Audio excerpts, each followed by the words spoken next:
안녕하세요. D-26일 행정사 2차 행정 절차론에 대해서 좀 살펴보도록 하겠습니다. 문제 구성은 뭐 한 8, 9문제 1세트 정도 풀고요. 구성 기출문제랑 예상문제 섞여 있습니다. 지금 38문제 사이에 8회 기출문제랑 그죠? 8회까지 봤죠? 8회 기출문제랑 그 다음에 기타 예상 문제들이 섞여 있습니다. 어쨌든 자, 행정기관 장 A는 조사원 B로 하여금 행정법규 위반이 의심되는 갑의 사업장에 출입하여 현장 조사를 실시하게 하고자 합니다. 행정조사 기본법상 현장 조사의 절차 및 제한에 대해서 쓰시오. 그럼 현장 조사의 써야겠죠? 조사의 그다음 현장 조사 사전 통지, 그죠? 그다음에 증표의 제시, 그다음에 현장 조사의 제한과 예외, 그 다음에 네, 이 정도 쓰면 되고요. 현장 조사의 현장 조사는 뭡니까? 조사원이 가택, 사무실 또는 사업장 등에 출입하여 현장에서 실시하는 조사를 말합니다. 사전통지라는 것은 조사의 사전통지. 기본적으로 행정조사를 실시하고자 하는 행정기관의 장은요, 현장 출입 조사서를 조사 개시 7일 전까지 대상자에게 서면으로 통지합니다. 다만 사전 통지를 하면 증거인멸 등으로 행정조사의 목적을 달성할 수 없다고 판단되는 경우, 자, 사전 통지를 하면 증거인멸 등으로 행정조사의 목적을 달성할 수 없다고 판단되는 경우 조사 개시와 동시에 현장 출입 조사서를 제시할 수 있고요. 또 구두로 통지할 수 있습니다. 동시에 그 조사서 제시 가능할 수 있고요. 또는 구두 통지 가능합니다. 그 다음에 현장 출입 출입 조사서에는 조사 목적, 그 다음에 조사 기간과 장소, 조사원의 성명과 직위 등 기재되어야 합니다.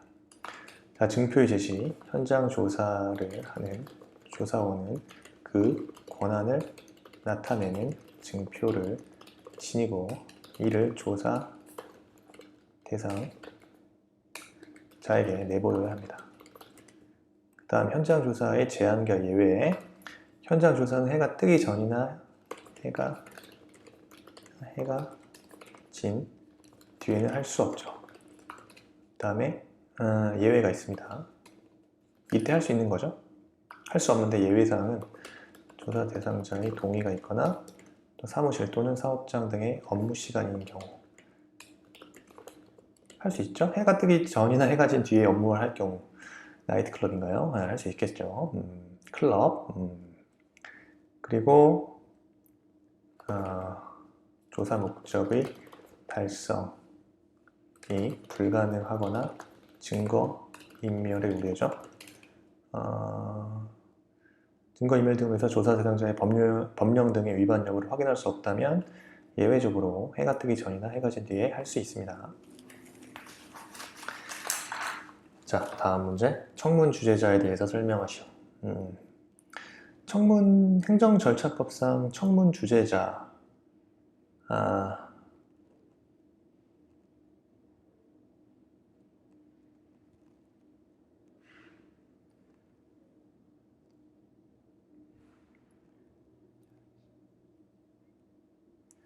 자, 행정절차법상 청문 주재자에 대해서 보겠습니다.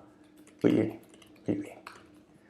청문은 행정청이 어떠한 처분을 하기에 앞서서 당사자 등의 의견을 직접 듣고 증거를 조사하는 절차를 말하죠.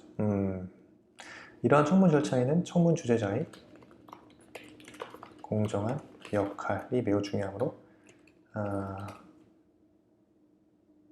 이에 대해서 한번 설명을 해볼게요. 적용 범위. 청문의 적용 범위입니다. 첫째 뭐죠? 다른 법령 등에서 청문을 실시하도록 규정하고 있는 경우나 이때 청문 실시할 수 있죠. 행정청이 필요하다고 인정하는 경우, 또 당사자의 신청이 있는 경우죠.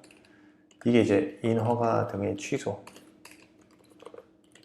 그 다음에 신분, 자격의 박탈이나 법인이나 조합 등의 설립 허가의 취소 처분. 네, 이때 의견 제출 기간 내에 그 당사자의 신청이 있는 경우에는 청문 실시할 수 있죠. 그 다음에 예외 사유. 예외 사유는 그 세 가지죠. 공공의 안전 또는 공리를 위하여 긴급히 처분을 할 필요가 있는 경우. 둘째, 법령 등에서 반드시 일정한 처분을 해야 하는 경우에 그 사실이 법원의 재판 등에 의하여 객관적으로 증명된 경우. 셋째, 처분의 성질상 의견 청취가 현저히 곤란하거나 명백히 불필요 될 만한 상당한 이유가 있는 경우. 네 번째, 그죠? 당사자의 의견 진술의 기회를 포기한다는 뜻을 명백히 표시. 그때는 예외죠. 그래서 청문 절차 보겠습니다. 청문 절차.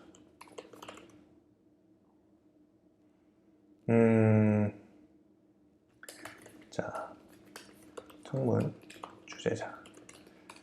청문은 그 행정청 그 소속 직원 또는 대통령으로 정하는 자격을 가진 사람 중에 선정하는 사람이 주재합니다.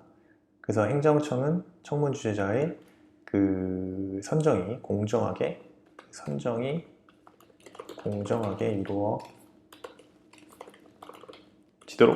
노력하고요. 또 행정청은 청문이 시작되는 날로부터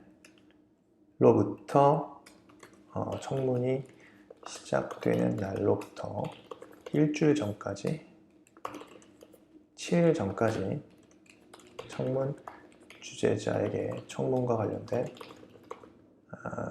필요한 자료를 미리 사전에 통지합니다. 그 다음에 청문 주재자는 독립하여 공정하게 직무 수행하고요. 그 직무 수행을 이유로 본인의 의사에 반하여 어떠한 불이익도 받지 않습니다.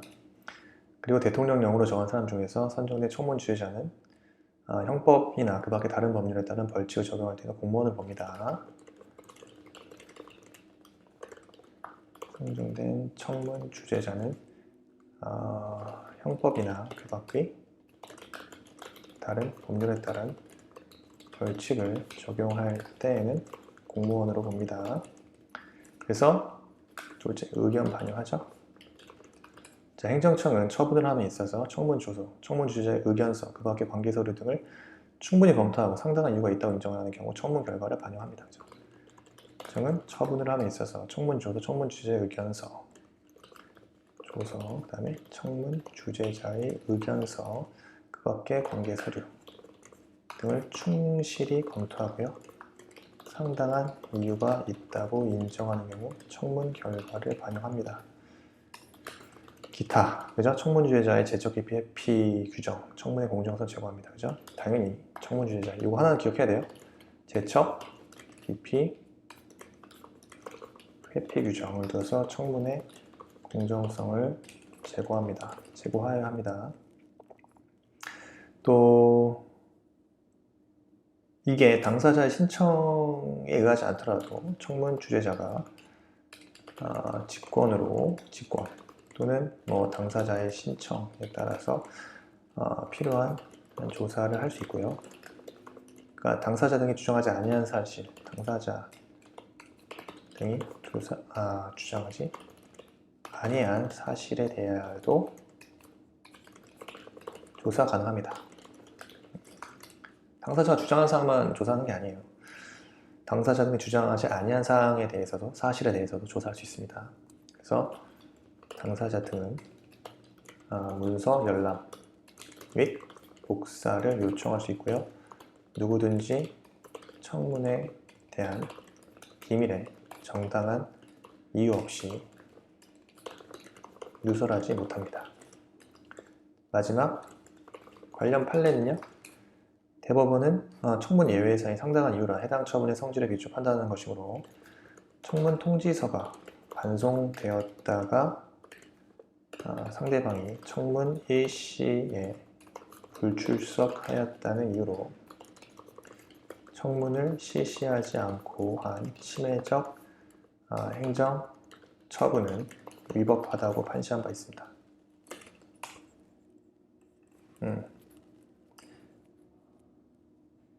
요거 사례가 많이 나오죠. 관련 판례. 청문서가 반송되었다가 상대방이 청문 일시 불출석하였다는 이유로 청문 실시하지 않고 한 침해적 행정처분 위법하지 않다고 주장하죠. 행정처분. 근데 위법하다고 맞습니다. 판례는. 관련 판례까지. 그렇죠? 그래서 어쨌든 대법원은요. 상당한 이유. 그러니까 청문 예외 사유이죠. 청문 예외 사유의 그 상당한 이유를 여기서 상당한 이유는 세 번째죠. 처분의 성질상 의견 청취가 현저히 곤란하거나 명백히 불필요하다고 인정되면 상당한 이유를요. 처분의 성질에 비추어 판단하는 것이에요. 처분의 성질에 비추어 대법원은 판단을 하고 있기 때문에 청문 통지서가 반송되었다가 상대방이 청문 일시에 불출석하였다는 이유로 청문을 실시하지 않고 한 침해적 행정처분은 뭐하다? 위법하다 라고 본 판례가 있습니다. 분쟁 조정 절차 서술하시오. 분쟁 조정 절차에 대해서 서술하시오. 개인정보죠. 개인정보 분쟁 조정에 대해서 절차적인 문제죠. 절차적인 걸로 설명을 서술을 하면 첫 번째, 조정의 신청이 먼저 조정의 신청이 있어야 돼. 그래서 개인정보와 관련된 분쟁의 조정을 원하는 자는요. 분쟁 어디에? 분쟁 조정 위원회에 분쟁 조정을 신청할 수 있습니다. 그래서 공공기관이 분쟁 조정의 통지를 받은 경우 특별한 사유 없으면 분쟁 조정에 응하여야 합니다. 그리고 처리 기간입니다. 60일 이내 조정안을 작성하고요. 2달 정도죠. 조정 전 최대한 합의와 권고를 할 수 있죠. 그래서 분쟁의 조정. 자, 일단 조정안을 작성하는데요. 그 조정안에는요. 조사 대상 침해 행위의 중지, 그 다음에 원상 회복, 그 다음에 손해배상, 그 밖에 필요한 구제 조치, 셋째 그거나 비슷한 침해의 재발을 방지하기 위한 필요한 조치, 이런 것들을 포함해서 조정안 작성합니다. 그죠? 그래서 조정안을 제시받은 당사자가 그 조정안을 제시받은 날로부터 15일 이내에 수락 여부를 알리지 아니하면 조정을 거부한 것으로 봅니다. 또 당사자가 조정 내용을 수락한 경우 조정 내용은 재판상 조정 내용을 수락한 경우 조정의 내용은 재판상 화해와 동일한 효력을 받습니다. 그 다음에 분쟁 조정 절차, 처리기간 조정 전 합의 권고, 분쟁의 조정, 그 다음에 조정의 거부 및 중지. 그 분쟁의 성질상 분쟁조정위원회에서 조정하는 것이 적합하지 아니하다고 인정하거나 또 부정한 목적으로 조정이 신청되었다고 인정하는 경우 그 조정 거부할 수 있죠. 조정 사건에 대한 처리 절차를 진행하던 중에 한쪽 당사자가 소를 제기해버렸어.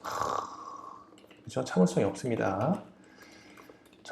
참을성을 이기지 못하고 분쟁 조정 사건에 관한 처리 절차를 진행하던 중에 한쪽 당사자가 그냥 소를 제기하면 그냥 그 조정의 처리는 중지됩니다.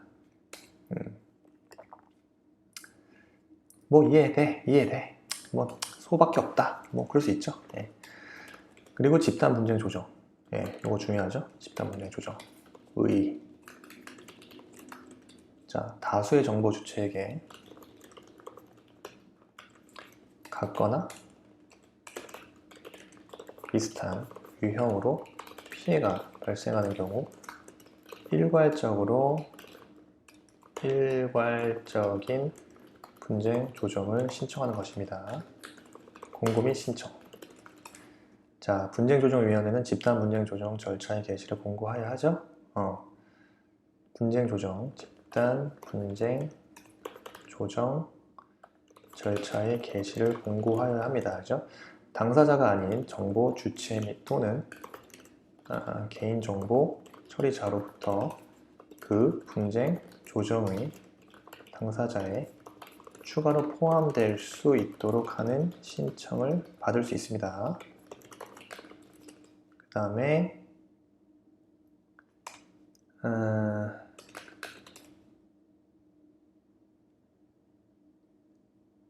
자, 대표자 선임.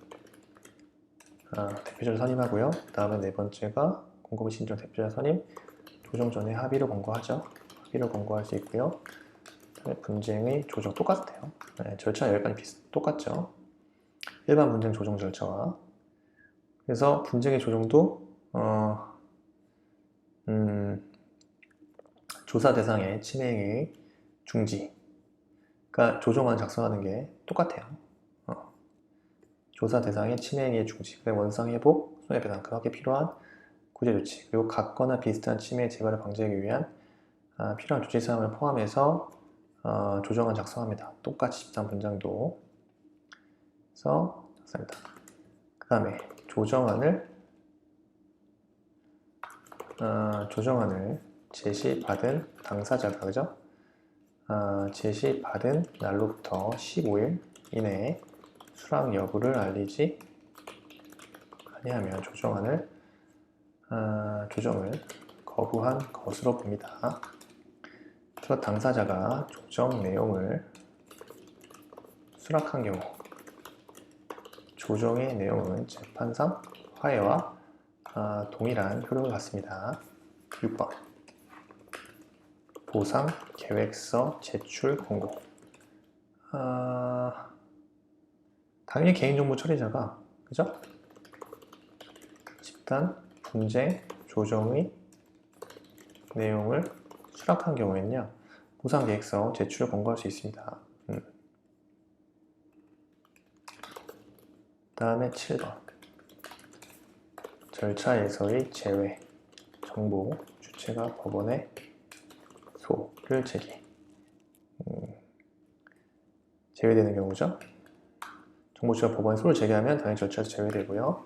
그 다음에 기간은 공고가 종료된 날로부터 날의 다음 날부터 60일 이내입니다. 이게 집단 분쟁 조정. 그죠? 집단 분쟁 조정만 따로 나올 수도 있지 않겠나. 개인적으로. 단문으로 20점 차이로, 그죠? 그래서 의의는 다수의 정보 주체에게 같거나 비슷한 유형으로 피해가 발생한 경우 일괄적인 분쟁 조정을 신청하는 게 집단 분쟁 조정입니다. 그죠? 그래서 공고 신청, 대표자 선임, 조정 전 합의 권고, 분쟁의 조정, 조사 대상 침해행위 중지, 원상회복, 손해배상, 그 밖에 필요한 구제 조치, 그리고 같거나 비슷한 침해의 재발을 방지하기 위해 필요한 조치 사항을 포함해서 조정안을 작성하죠. 네.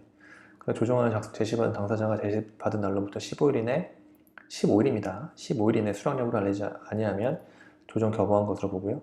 당사자가 조정 내용을 수락한 경우 조정의 내용은 재판상 화해와 동일한 효력을 갖습니다. 개인정보 처리자가 집단 분쟁 내용을 수락한 경우 보상계획서 제출을 권고하죠. 정보 주체가 법원 소를 제기했어? 그러면 분쟁 조정 절차에서 제외됩니다. 기간 종료는 공고가 종료된 날로부터 다음날 공고가 종료된 날로부터 공고가 종료된 날의 다음 날부터 60일 이내 기간이고요. 그렇습니다.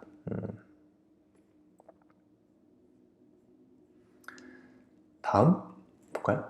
정보 주체의 권리. 이건 뭐 맨날 기출되는 거죠. 정보 주체의 권리. 개인정보보호법 4조에 적용되어 있죠. 뭐죠? 5가지. 이거는 진짜 외워야 돼. 자, 뭐 있죠? 자, 뭐가 있어요? 지금 다 들리는 것 같아. 이 유튜브를 보고 계신 분들 다 지금 리마인드 하셔야겠죠? 자, 첫째,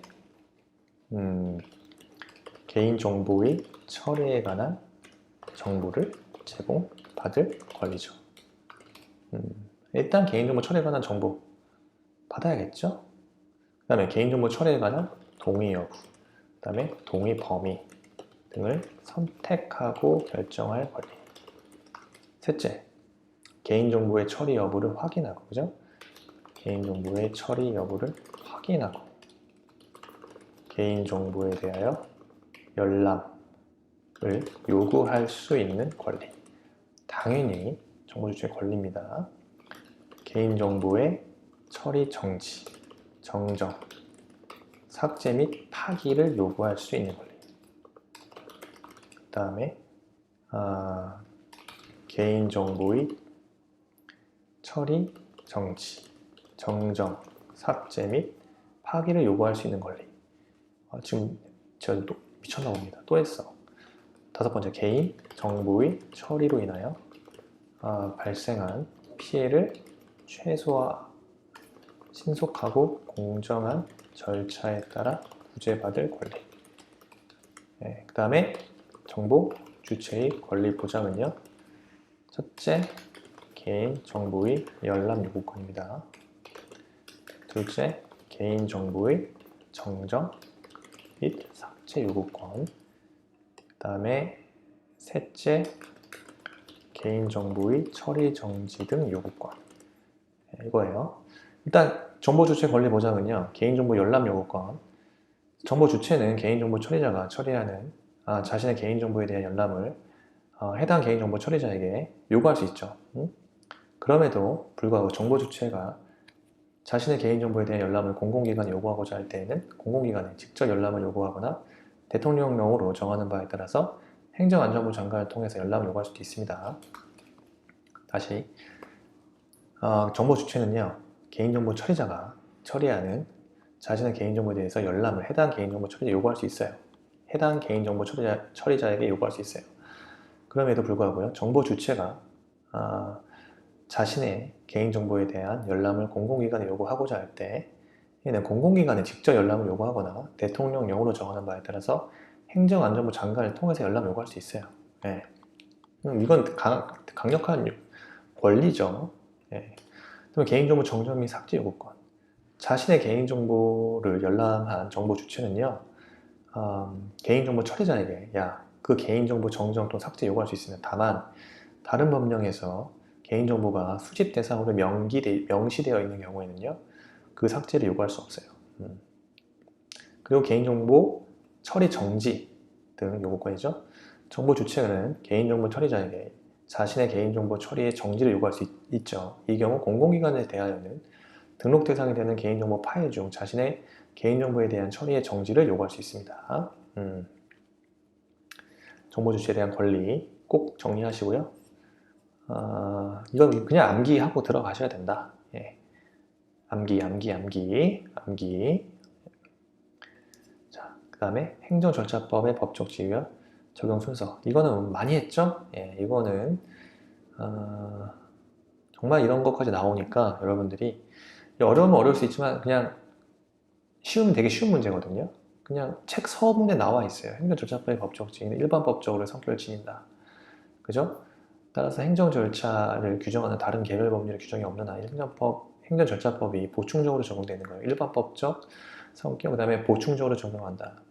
행정절차법은 처분 신고, 행정사 입법 예고, 행정 예고, 행정 지도의 절차에 관해서 다른 법률에 특별한 규정이 없는 경우에도 적용이 되고요. 네, 그런데 적용되지 않을 수도 있어요. 처분 신고, 행정사 입법 예고, 행정 예고, 행정 지도의 절차에 관한 사항이라도 일정한 경우는 적용되지 않을 수도 있습니다. 그 적용 순서는요. 일반법이잖아요. 행정 절차와 관련돼서 세 가지 법률. 즉 일반법으로서의 행정절차법, 민원에 관한 일반법으로서의 민원 처리에 관한 법률, 그리고 개별 법률. 근데 이거는 정해야겠죠? 행정절차법의 적용 순서. 이거는 사후관의 특별법과 일반법의 관계이기 있기 때문에 민원에 관한 법 적용 순서의 경우 개별 법률이 먼저 하고요. 그 다음에 민원 처리에 관한 법률이 적용되고 그다음 일반법으로서의 행정 절차법이 적용이 됩니다. 민원에 관한 법률이 아니라면요, 민원 처리에 관한 법률이 없어지니까 개별 법률 우선하고 행정 절차법이 일반법으로서 적용이 됩니다. 다음 비공개 대상 정보. 비공개 대상 정보 공개하지. 공공기관의 보유 관리한 정보 공개 대상이지만 비공개 대상 정보 7가지 있죠? 자, 뭐가 있죠? 뭐가 있어? 이거는 그냥 뭐 너무 중요하니까 일단 두 문자를 따서 외우시는 분들도 계실 거고 저 같은 경우는 계속 읽어요. 외워질 때까지. 네가 안 외워지고 배겨? 자, 일단 비공개 대상 정보는요, 첫 번째 뭐죠? 다른 법률 또는 법률에서 위임한 명령, 가령 이제 국회 규칙, 대법원 규칙, 헌법재판소 규칙, 중앙선거관리위원회 규칙, 대통령 및 조례로 한정하죠. 그러한 다른 법률 또는 법률에서 위임한 명령에 따라 비밀로 비공개 사항으로 규정된 정보. 첫째. 둘째죠. 국가안전보장, 국방, 통일, 외교관계 등의 사항으로서 공개될 경우 국가의 중대한 이익을 해칠 우려가 있다고 인정되는 정보. 셋째, 공개될 경우 국민의 생명, 신체, 재산의 보호에 현저한 지장을 초래할 우려가 있다고 인정되는 정보. 그리고요, 넷째, 진행 중인 재판에 관련된 정보와 범죄의 예방, 수사, 공소의 제기 및 유지, 형의 집행 규정, 보안 처분에 관한 사항으로서 공개될 경우에 그 직무 수행을 현저히 곤란하게 하거나 형사 피고인의 공정한 재판을 받을 권리를 침해한다고 인정할 만한 상당한 이유가 있다고 인정되는 정보. 다섯 번째, 감사, 감독, 검사, 시험, 규제, 입찰, 기술 개발, 인사관리에 관한 사항이나 의사결정 과정 또는 내부 검토 과정에 있는 사항 등으로 공개될 경우 업무의 공정한 수행이나 연구 개발에 현저한 지장을 초래한다고 인정할 만한 상당한 이유가 있는 정보. 다만 의사결정 과정 또는 내부 검토 과정을 이유로 비공개할 경우에 의사결정 과정 및 내부 검토 과정이 종료되면 10조에 따라 청구인에게 이를 통지해야만 합니다. 감사, 감독, 검사, 시험, 규제, 입찰계약, 기술개발, 인사관리에 관한 사항이나 의사결정 과정 또는 내부 검토 과정에 있는 사항대로 공개가 되며 업무의 공정한 수행이나 연구개발에 현저한 지장을 초래한다고 인정할 만한 상당한 이유가 있다는 정보. 야, 이거 어떻게 외우죠? 외워야지 근데. 자, 그 다음에 해당 정보에 포함되어 있는 그 성명, 주민등록번호 등 개인에 관한 사항으로 공개될 경우에 사생활 비밀 또는 자유를 침해할 우려가 있다고 인정되는 정보. 근데 또 여기에 관한 예의사항이 있습니다. 뭐가 있죠? 또 법령에서 무조건 열람할 수 있다고 인정했어.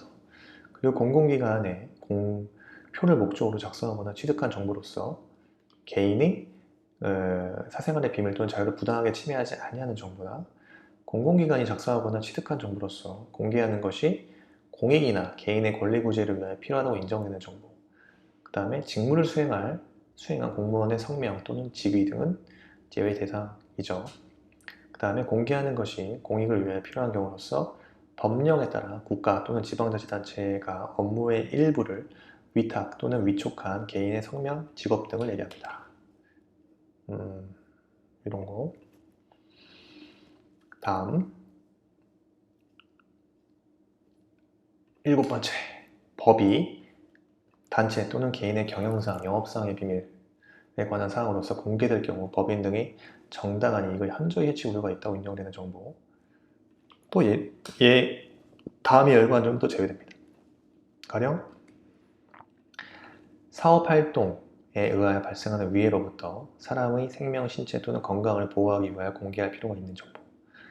또 위법 부당한 사업활동으로부터 국민의 재산 또는 생활을 보호하기 위해 공개할 필요가 있는 정보. 예, 요땐 또 제외 대상이에요. 마지막 8번째. 공개될 경우에는요, 부동산 투기, 매점 매석 등으로 특정인에게 이익 또는 불이익을 줄 우려가 있다고 인정되는 정보. 이게 손혜원의 그 정보 아닙니까? 그 목포에서, 그죠? 이게 투기냐 아니냐. 이제 법원에서 나왔잖아요. 이거는, 공개돼서는 안 될 정보인데, 그죠? 비공개 대상 정보인데, 어떻게 국회의원이 거기에 이제 투자라든가, 그런 것들을 사전에 알아가지고 사전에 그 땅을 싹 매입한 거 아닙니까? 예, 아주 문제가 많은 사건이죠. 그래서 매점 매석, 부동산 투기 이런 정보들은요, 특정인의 이익 또는 불이익을 줄 수 우려가 있기 때문에 비공개 대상이에요.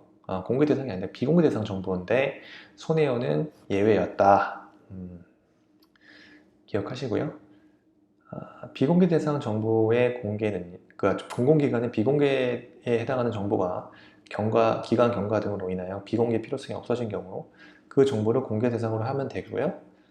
비공개 대상 정보의 기준은요, 기준 수립해야겠죠. 해당 공공기관의 업무 성격을 고려하여 비공개 대상 정보의 범위에 관한 세부 기준을 수립하고 이를 공개하면 됩니다. 기준 자체는 공개하면 됩니다. 그래서 어쨌든 비공개 대상 정보 8가지 외워야 됩니다.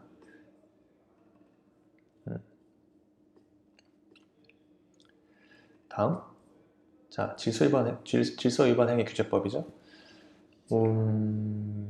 부과 대상이 법인인 경우와 다수인이 질서를 위반한 경우, 수개의 질서 위반 행위가 있는 경우 약수를 하시오. 일단 법인이 처리한 경우죠. 법인의 대표자, 그리고 법인 또는 개인의 대리인, 사용인 및 그 밖의 종업원이 업무에 관하여 법인 또는 그 개인에 부과된 법률상의 의무를 위반한 때에는 법인 또는 그 개인에게 과태료를 부과합니다. 그리고 고의 또는 과실, 위법성 착오, 책임 연령, 심신장애에 관한 규정은 도로교통법에 따른 고용주 등을 같은 법에 따라 과태료를 부과하는 경우는 적용하지 않습니다.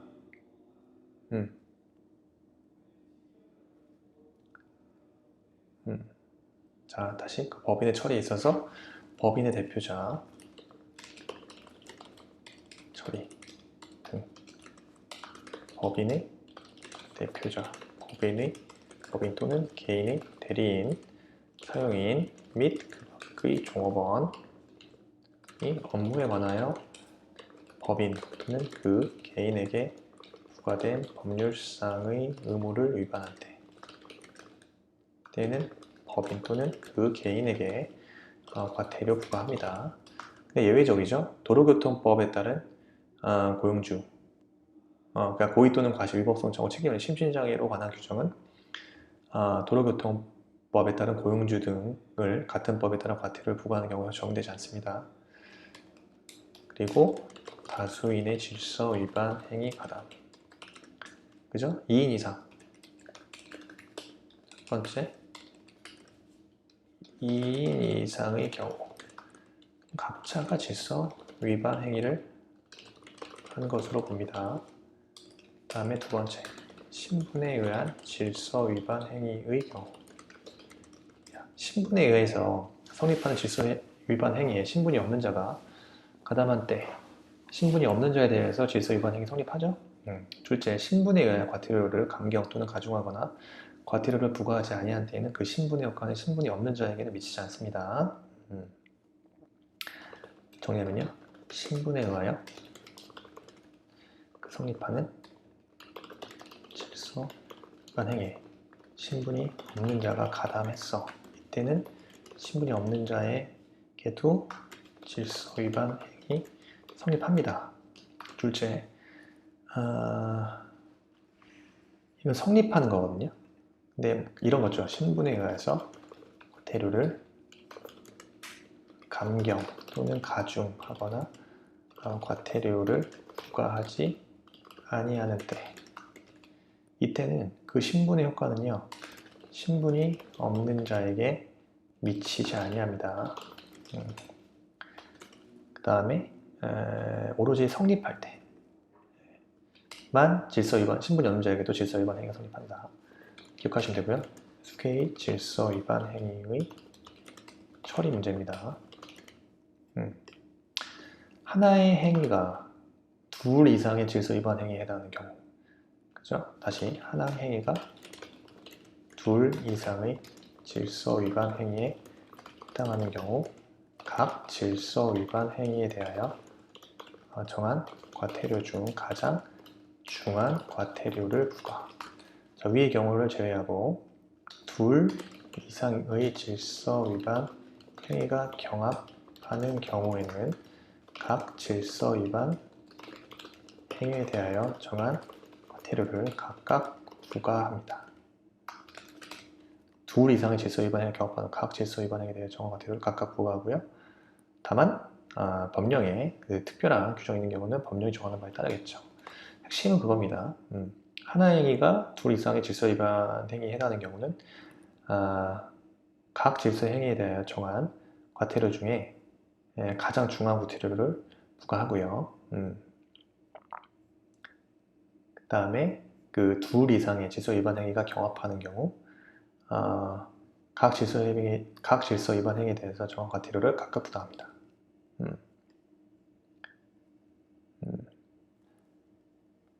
이 차이를 아셔야 됩니다. 그래서 하나의 행위가 두 개의 질서 위반 행위에 해당하는 경우에는 각 질서 위반 행위에 대해 정한 과태료 중 중한 과태료를 부과하고 둘 이상의 질서 행위, 그냥 두 개의 질서 위반 행위가 각 있는 경우, 경합하는 경우예요.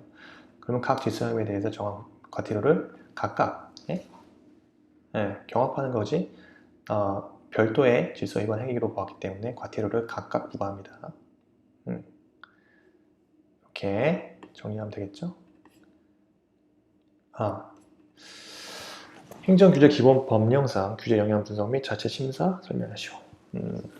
이건요, 일단 행정규제 목차부터 잡고요. 그 다음에 규제 영향 분석 및 자체 심사 조항이에요. 이거는 첫째, 규제 영향 분석 및 자체 심사, 그 다음에 공표 분석, 규제 영향 분석서의 공표 등. 세 번째, 자체 심사를 합니다. 행정규제라는 건요, 국가가 지방자치단체가 특정한 행위 목적을 실현하기 위하여 국민의 권리를 제한하거나 의무를 부과하는 것으로서 법령 등이나 조례 규칙에 정하는 사항을 얘기하는 거죠. 그래서 규제 영향 분석 및 자체 심사입니다. 규제 영향 분석 법이 7조 1항이죠. 7조. 그래서 중앙행정기관의 장은요, 규제를 신설하거나 강화하려면요, 첫째, 규제의 신설 또는 강화의 필요성, 그 다음에 기존 규제와의 중복성, 셋째, 비용과 편익의 비교 분석 등을 종합적으로 고려해서 규제 영향 분석을 하고 규제 영향 분석서를 작성합니다. 공표. 중앙행정기관의 장은요, 규제 영향 분석서를 입법 예고 기간 동안 국민에게 공표하여야 하고요. 제출된 의견을 검토하여 규제 영향 분석서를 보완하여 의견을 제출한 자에게 제출된 의견의 처리 결과를 알려야 합니다.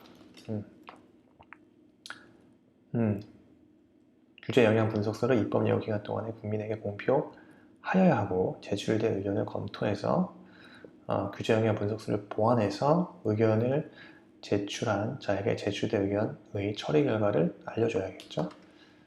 그래서 규제 영향 법 7조 3항은요, 중앙 행정기관의 장은